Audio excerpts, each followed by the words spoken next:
Hey everyone, Dan here. Before we get into it, if you enjoy these videos, please hit the like and subscribe button and keep in mind that these are my own thoughts, opinions, and ideas. These are not meant to be, nor should you take them as investment or trading advice in any way, shape, or form. Do your own due diligence, put in the work for yourself, and make your decisions based on that. Enjoy. Alright folks, here we are after market close on Tuesday, August 8th. We're going to take another look at NLST today. So taking a look at the chart that we put in our last video, holding up really well on the daily. We had this downtrend line that we identified. It relatively recently pushed off of it, and again, even more recently tried to break, but is now once again trapped back under that downtrend line. So we'll see if that continues to hold or if it's able to push through. I don't know if it will sort of get caught here in this 306 level, if it stretches down there and be able to push itself out, or if it's able to make a run toward that 330 and try to flip that from resistance to support. We'll just sort of have to see.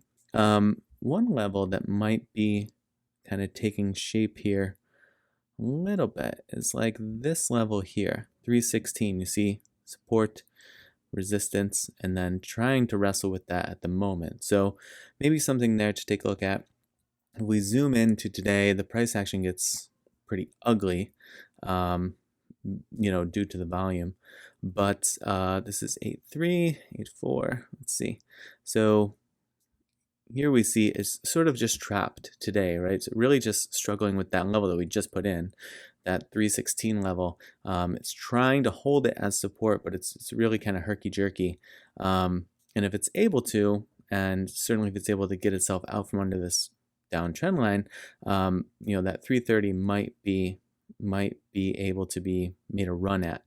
I would say this 323 is the most sort of intraday strong resistance level that seems obvious, and then even something here around 320, so right around where it is. So 320 up to 323 proving to be sort of a sticky zone, we could say, with that 323 acting as very, very strong resistance at the moment. So intraday, that's what it's looking like, but interesting to see how this run, really tried to break through and then just got caught by this, just couldn't hold that 330 and ultimately confirmed resistance and came down to this 316 level that, like I said, we just put that in.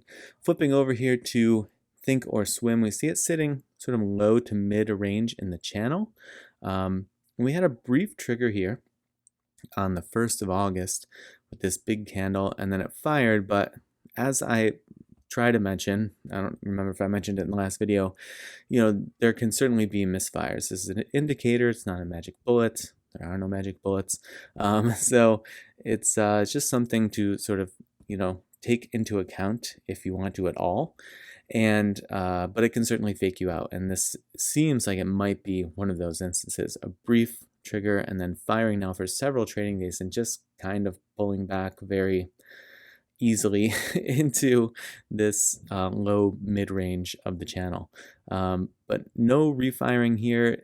It appears on the histogram as though bearish pressure or bearish momentum is increasing, but we'll see. That can also be quite herky-jerky. As we see here, it was increasing and then it was dying off and then it was increasing again. So certainly not a very clean and smooth run. I mean, this one wasn't completely smooth, but this was much cleaner, right? A clear increase in momentum and then dying off, and never really flipping bullish to any significant degree. It mostly just kind of flatlined, and now it's flatlined / slightly tipping to the bearish side of the spectrum. So we'll see, if that comes into play at all. RSI is sitting about 44, 45, so not really playing a factor there at the moment either. Could certainly flip either way. So it sort of looks like, a waiting game. Obviously, it's going to need upticks in volume like you saw in these areas, I think, to make any significant move. We see how much lower the volume is in the current trading periods. We could pull it up a little more strongly here. This pretty large increase here as the price was jumping up, and then it just kind of died off, and the price is also dying off with it. So might be worth keeping an eye on the volume as well to see if any volume starts to come in again, and which way it's moving, if and when it does. All right, folks, I hope you had a good trading week and that you're off to a good start. And as always, I appreciate you watching, and I will see you in the next video.